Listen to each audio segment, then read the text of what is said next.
Sebab apa sama kali nak mari hadis banyak lebak alik hak menyokong mazhab Ahmad. Tengok ni. Dia mari lagi tu. Walaupun dia ada juga hak mari hak lain, tapi kalau kita nak bandingkan dengan hak lain lebih banyak, menunjukkan dia lebih setuju hak tu. Sebab itu ada orang yang ramai lah mengatakan dia ni bermazhab Ahmad. Tapi ada juga yang mengatakan tidak, cuma kebetulan serupa. Sebab ada banyak juga yang dia tidak serupa dengan mazhab Ahmad. Tidak serupa dengan mazhab Ahmad. Ada juga yang kata gitu. Misalnya hak seterusnya riwayat daripada Urwah bin Az-Zubair daripada Aisyah. Dia kata Nabi SAW bila semaya dia tutup pintu di rumah dia. Bila aku pergi, aku minta buka lah pintu nak masuk dalam rumah. Dia pun jalan. Terus sembahyang. Jalan pergi buka pintu. Lepas tu dia pun hundur balik sebab dia sembahyang. Jadi orang hak ni hak kata memang boleh jalan kata dia, tapi jalan 2 langkah berhenti. 2 langkah berhenti. Gitu. Tak boleh betul-betul 3 langkah gitu. Ataupun pergi jalan betul gitu tak boleh. Dia kata, tapi orang mazhab Ahmad ni tengok. Qala Ahmad sendiri beriwayatkan. Imam Ahmad sendiri beriwayatkan. Dia kata tak ada sebut Nabi jalan pelik daripada hak sekala. Jalan jaket-jaket gitu tak ada sebut. So hadis pun tak ada sebut kata dia. Macam mana kita kata mesti jalan lagu tu ya? Dah kata jalan biasa. Mana boleh? Boleh. Lepas tu orang kata hak ni semaya sunat. Ya, semaya sunat. Serupa ya dengan semaya fardu. Hak semaya fardu baru ni kita sudah ayat dah kan. Abu Bakrah tu orang duduk rokok, dia siapa lewat, dia pun rokok alik belakang lagi. Waktu bila rokok tu dia jalan bagi. Masuk dalam sah. Bila sudah semaya, Nabi SAW doa ke dia. Bukan kata tak boleh, doa. Zadakallahu hirsan wala ta'ud ataupun wala tu'id. Dia pegang hak tu. Hadis dalam Bukhari ke apa ada. Dia pegang. Jadi semoga Allah menambahkan lagi kegemaran ataupun keinginan kamu untuk melakukan taat ini. Sebab apa dia buat begitu, dia nak widal lah rakaat yang pertama tu dengan tu imam. Ada kelebihan dia sendiri. Kalau tak ada kurang. Supaya juga kalau dah takbir sekali dengan tu imam, itu lebih. Kalau tak ada kurang sikit. Jadi itu makna kehendak dia tu molek. Nabi SAW doakan semoga bertambah lagi. Wala ta'ud, tapi jangan buat, jangan ulang. Dia kata jangan ulang, boleh buat lagu tu. Kalau kita kata wala ta'ud, jangan ulang, jangan buat lagi.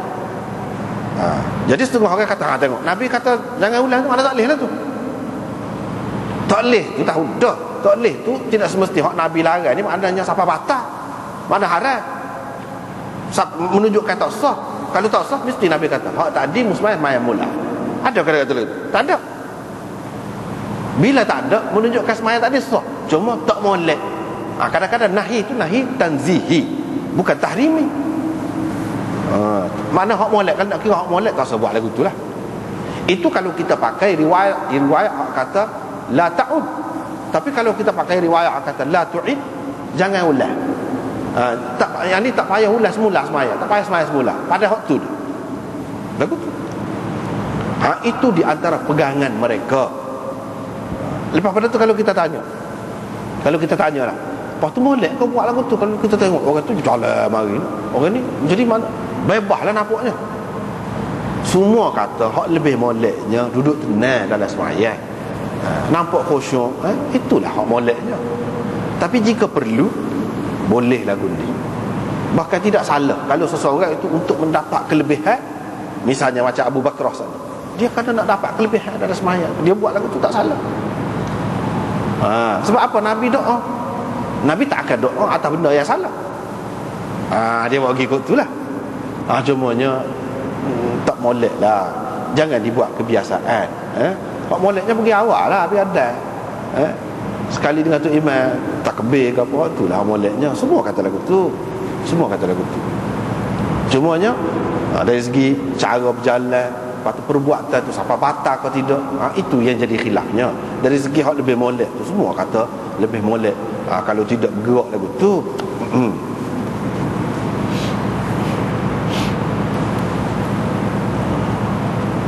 Jadi ada dalam setengah-setengah riwayat ini, dalam syarah ni pun dia sebut, dalam setengah-setengah riwayat dia sebut Nabi SAW ke kanan.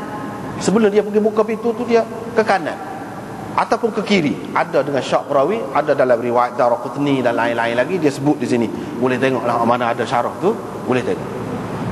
Jadi hak zahir tadi kita tengok hak ni riwayat Abu Daud ni, dia pun berjalan pergi macam berjalan betul gitu sampai pintu tu. Tapi ada pula riwayat yang lain mana dia semaya tu tidak betul-betul menghadap pintu, sama ada pintu tu di sebelah kiri dia sikit ataupun di sebelah kanan. Mana dia berjalan tu dia tak boleh pergi betul. Kalau pergi betul jauh lah nak buka pintu tu, nyelok pintu tu. Sebab pintu tu kita kata duduk kanan. Mana nak rayak boleh kita ni kesok ke kanan, lepas tu berjalan pergi, ataupun pergi lepas tu kesok kanan. Kalau pintu tu alik kiri, kesok kiri, barulah mudah nak buka. Kalau tidak jadi jungal lah kutu lah pula. Itu tak boleh. Kena jungal lah kutu. Ini maknanya boleh. Tidak kita kata tak boleh. Hak betul baru boleh. Kalau tak betul pun kena kesok kanan. Cumanya jangan lari dada ni daripada kiblat.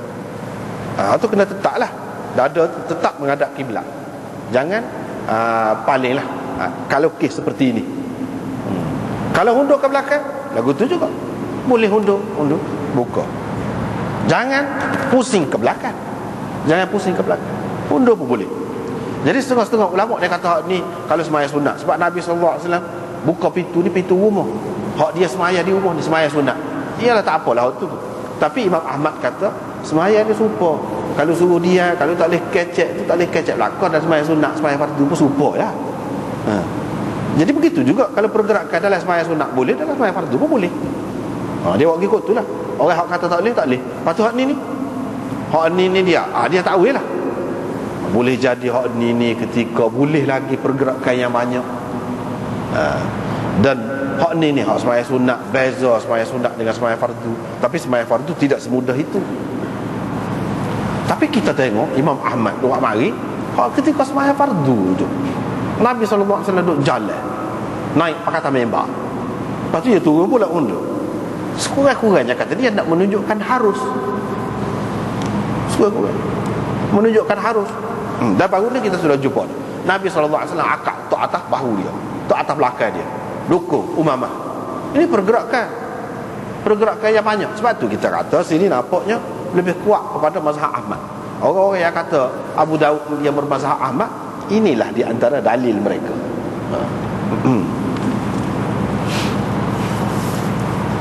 Bab raddis salam fi salah. Ini bab menjawab salam dalam sembahyang.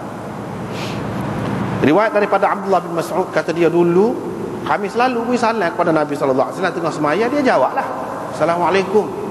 Nabi jawab Waalaikumsalam. Tengah duduk sembahyang. Suatu ketika dulu bila kami balik daripada sisi Najasyi, yakni sebab Abdullah bin Mas'ud ini di antara sahabat yang berhijrah ke Habsyah. Bila balik daripada Najasyi, daripada Habsyah tu kami beri salam ke dia tak jawab. Lepas pada tu dia kata dalam sembahyang ni ada kesibukan yang menghalang kita daripada jawab salam, daripada kecek ke apa. Dia sembahyang kita ni dia ada dua tiga peringkat. Dalam Abu Daud yang akan datang kita akan jumpa. Kau jumpa dah dulu tak yang ada. Maknanya mula-mula pergerakan yang banyak pun tak apa, tanya khabar, bukan setakat beri salam saja. Tanya khabar, lagu mana anak mana? Anak lagu mana? Boleh. Lagu tu. Lepas tu lagu mana? Boleh kecek lagi sikit. Tidak banyaklah sekadar tu. Apa khabar? Boleh. Bukan sekadar beri salam. Lepas pada tu tak boleh. Beri salam boleh lagi. Jawab salam boleh lagi. Lepas pada tu tak boleh berlaku. Tak boleh berlaku. Semua sepakat mengatakan tak boleh. Tak boleh. Cumanya ada khilaf lagi. Bolehkah kita beri salam kepada orang duduk sembahyang? Hak dari segi orang hak duduk sembahyang tu tak boleh jawab, semua sepakat tu, semua kata lagu tu belaka, tak ada kata ni lah mana dulu tak sekira lah dulu tu. Zaman Nabi dulu. Ada ketikanya boleh jawab salam, Nabi sendiri pun jawab salam. Tapi hak selepas tu dia tidak jawab. Daripada sini nak ulama faham bahawa hak boleh kecek, boleh jawab salam, boleh gitu gini sudah mansukh.